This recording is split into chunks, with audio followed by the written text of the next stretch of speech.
renascimento. Eles acreditavam estar vivendo um momento de renascimento intelectual, científico e artístico. Isso nos leva a concluir que, na ótica renascentista, a Idade Média era um período ruim, de atraso e de interrupção do progresso humano. Outros grupos, conforme seus interesses, teciam suas críticas a essa idade, sempre a taxando como ignorante. Essa visão negativa fez com que muitos a chamassem de Idade das Trevas, um termo negativo e rechaçado pelos historiadores. A primeira menção à Idade Média dessa maneira remonta a Francisco Petrarca, que, no século XVI, já a chamava de Tenebrae. Acesse também a história de Jerusalém, cidade sagrada para os cristãos medievais. Feudalismo. O feudalismo é o termo que usamos para toda a organização social, política, cultural, ideológica e econômica que existiu na Europa durante a Idade Média. Esse conceito explica a estruturação da sociedade da Europa Ocidental, e a organização que ele representa existiu, na sua forma clássica, entre os séculos XI e XIII, aproximadamente. Do século V ao século X, o feudalismo estava em processo de estruturação, uma vez que as relações políticas características da vassalagem estavam em formação, o poder da Igreja Católica estabelecia-se aos poucos, e a ruralização e feudalização da Europa desenvolviam-se. Do século XI ao século XIII, o feudalismo estava no seu auge, sobretudo nas regiões que hoje correspondem à Alemanha, à França, e ao norte da Itália e da Inglaterra. A partir do século XIV, o sistema feudal entra em decadência, uma vez que a Europa urbanizava-se e o comércio ganhava importância. No feudalismo, os castelos eram um importante centro de poder, pois neles viviam os senhores feudais. No aspecto econômico, podemos dizer que o feudalismo era um sistema baseado na produção agrícola e na exploração servil dos camponeses. Com o fim do Império Romano, a Europa Ocidental ruralizou-se e as pessoas empobrecidas passaram a estabelecer-se nas cercanias de grandes propriedades rurais, à procura de comida e proteção. Dessa situação criou-se a relação de dependência entre o senhor feudal e o camponês. O senhor feudal, dono das terras, permitia que o camponês ficasse nelas, desde que este cultivasse-as e entregasse parte do que tinha sido produzido àquele. O camponês era sujeito a uma série de tributos a serem pagos aos senhores feudais, tais como a corveia, a talha e a banalidade. O senhor feudal, por sua vez, tinha como obrigação proteger aqueles instalados em sua propriedade. No âmbito religioso, a Igreja Católica era dona de grande influência, uma vez que seu poder chegava a atingir decisões do poder secular. A Igreja também elaborava a construção ideológica que justificava as desigualdades do mundo feudal. Na visão estipulada por ela, e abraçada pela nobreza, os servos cumpriam seu papel por uma designação divina.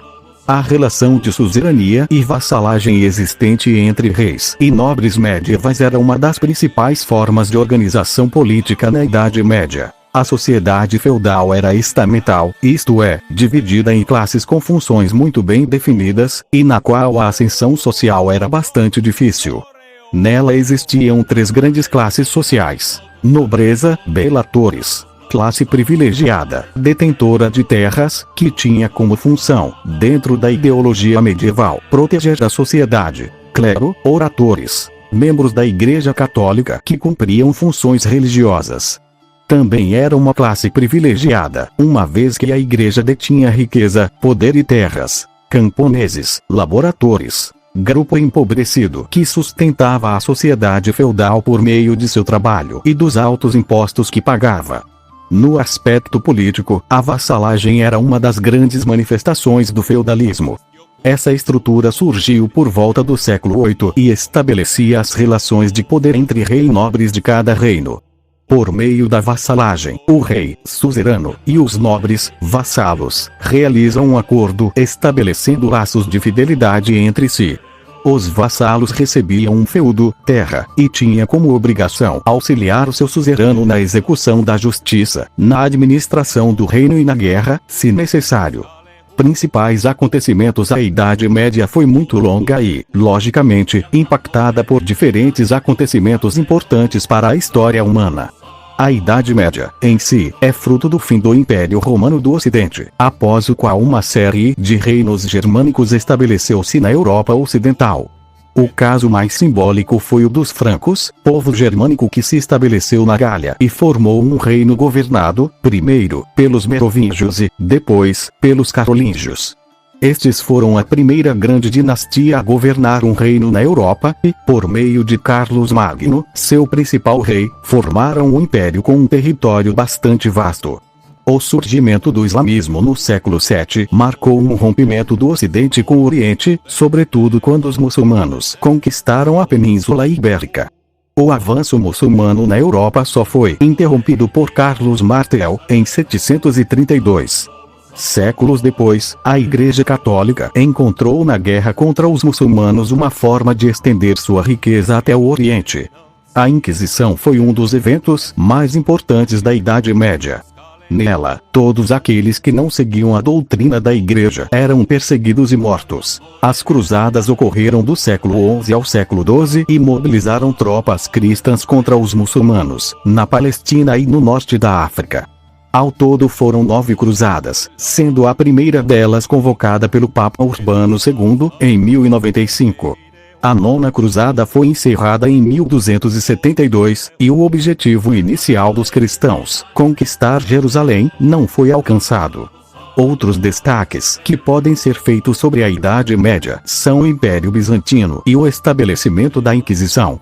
Assuntos também relevantes são a cultura e a ciência medievais, geralmente pouco estudadas. Acesse também os cátaros. Saiba como a Igreja tratou esse grupo considerado herético. Fim da Idade Média. O fim da Idade Média tem relação com o renascimento urbano e comercial que a Europa experimentou a partir do século XI. Novas técnicas agrícolas permitiram o aumento da produção de víveres, gerando um excedente que pôde ser comercializado. O aumento na produção de alimentos garantiu um aumento populacional, mas também do comércio e, consequentemente, da circulação de moeda. Com o aumento populacional, o número de pessoas mudando-se para as cidades aumentou e a quantidade de comerciantes ao redor delas também. O século XIII intensifica esse processo de êxodo rural, pois as produções agrícolas ruins fizeram com que muitos buscassem sobreviver nas cidades. A peste negra causou a morte de cerca de 1/3 da população europeia ao longo do século XIV. O século XIV é quando os historiadores estipulam a fronteira final da Idade Média. Trata-se de um século de crise, caracterizado por guerras que causaram destruição e geraram mais fome, e isso resultou na peste. O século XIV é marcado pela famosa peste negra, surto de peste bubônica responsável pela morte de 1/3 da população europeia ao longo desse período. A fome gerou grandes revoltas de camponeses, sobretudo a partir do século XIII, e o crescimento urbano colocou fim no isolamento feudal. Revoltas também aconteceram nas grandes cidades, principalmente pela falta de empregos. Novas estruturas de poder começaram a surgir, a organização política dos reinos modificou-se, assim, surgiram os estados nacionais. O enfraquecimento do feudalismo e o fortalecimento do comércio resultaram no mercantilismo. Quando Constantinopla cai e o comércio com o Oriente fecha-se, a Europa volta-se para o Oeste. A exploração do Oceano Atlântico abriu novas fronteiras e consolidou o fim da Idade Média. Notas 1 Júnior, Hilário Franco. A Idade Média. Nascimento do Ocidente. São Paulo, Brasiliense, 2006, p11. Crédito da imagem Luca Marte Shutterstock por Daniel Neves. Professor de História gostaria de fazer a referência deste texto em um trabalho escolar ou acadêmico? Veja.